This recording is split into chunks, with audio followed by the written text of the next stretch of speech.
Ancient Igbo Trade, Episode 4, Palm Oil and the Making of Eastern Nigeria. Part 2, The Palm Oil Economy. Palm oil did not become one of the world's most valuable commodities by chance. Behind every barrel shipped to Europe stood thousands of hard-working men, women, and children whose labor powered an extraordinary economy. The work began before sunrise. Skilled climbers scaled towering oil palms, often over 60 feet high, using nothing more than ropes and experience.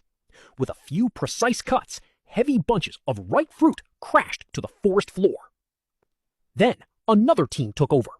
The fruits were boiled over open fires, pounded by hand, and carefully pressed until thick crimson oil rose to the surface.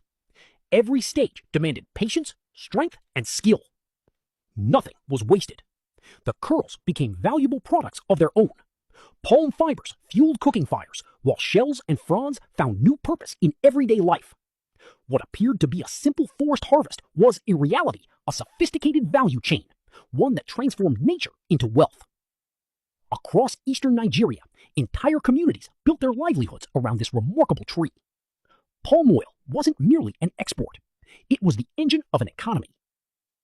But producing palm oil was only half the story. Its true power lay in the remarkable network that carried it from remote villages to the factories of Europe. The Igbo trade routes. Once the oil was sealed inside clay pots and wooden barrels, another journey began. From isolated villages, traders carried their cargo to local markets, where brokers negotiated prices and assembled larger shipments. From there, fleets of carved wooden canoes slipped quietly onto the Niger and Cross rivers. These rivers were the highways of their age. Day after day, skilled canoemen navigated winding waterways, dense mangrove forests, and powerful currents, transporting thousands of barrels toward the coast. Bustling ports such as Bani, Old Calabar, Brass, and later Opobo became gateways between Africa and the world. Here, European merchants exchanged textiles, salt, metal goods, and manufactured products for the red gold of West Africa. Within weeks, those same barrels would arrive in Liverpool, where factories transformed them into soap, candles, lubricants, and countless industrial products. From a single palm fruit harvested deep in an Igbo village, a global supply chain had emerged long before the age of railways, highways, or container ships. It was commerce powered by rivers, trust, and human ingenuity. Yet behind every successful trade network were the people who sustained it. The story of palm oil is not only about markets and merchants.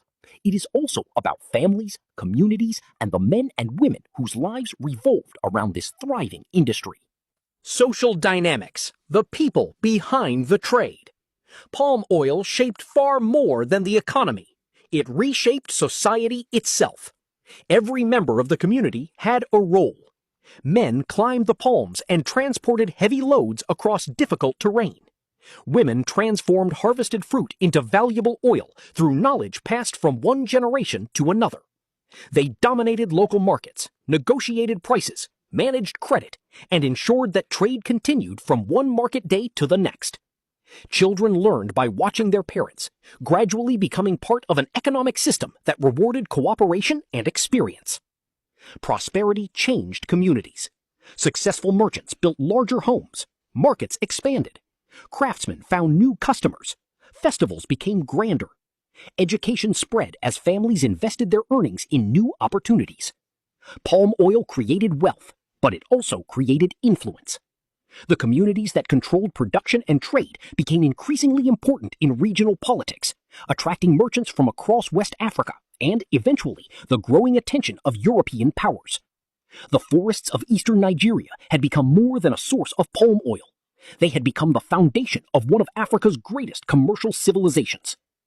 But wherever great wealth exists, competition soon follows. As palm oil profits grew, so did the ambitions of powerful merchant houses, rival kingdoms, and the British Empire itself. In Part 3, we'll meet the merchant elites who built fortunes from palm oil and discover how economic rivalry gradually gave way to colonial conquest. If you enjoyed this journey into the business wisdom of ancient Africa, you're in the right place.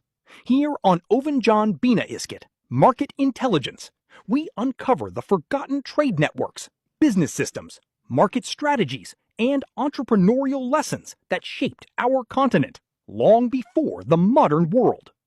If you're passionate about African history, market intelligence, commodity trade, and business storytelling, make sure you subscribe and turn on notifications so you never miss an episode. I'd also love to hear from you. What lesson from today's story stood out the most? Share your thoughts in the comments below. And if you're Igbo, tell us your traditional market day. Eke, Oye, Afor, or Nkwo. Let's celebrate our heritage together.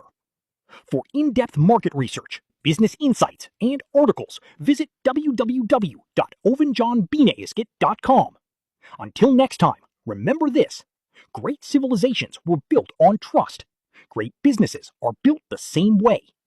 I'm Ovenjan Bina Iskit. Build, automate, analyze, succeed.